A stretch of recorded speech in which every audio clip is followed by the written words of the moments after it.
तिपरा मोथा का कोई भी आदमी अपने आप को डायरेक्टली या इनडायरेक्टली इन्वॉल्व करेगा कोई भी ओएनजीसी के ऑपरेशन के संग।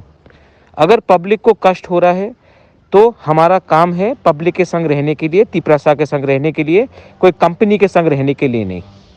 अगर किसी ने कंपनी के लिए बात किया तो as a chairman of Tipra Motha I will not tolerate it.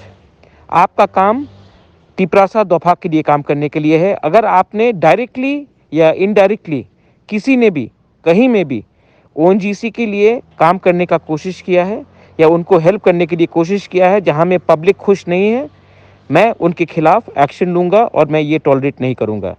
ये मेरा मैसेज हर मेंबर तिपरा मोथा को है, हर ब्लॉक मेंबर को है, प्रेसिडेंट को है, डिस्ट्रिक्ट प्रेसिडेंट को है एंड सेंट्रल कमेटी मेंबर्स को है। हमारा काम गवर्नमेंट में एडमिनिस्ट्रेशन करने का है, दफ़ा के लिए बात करने के लिए है।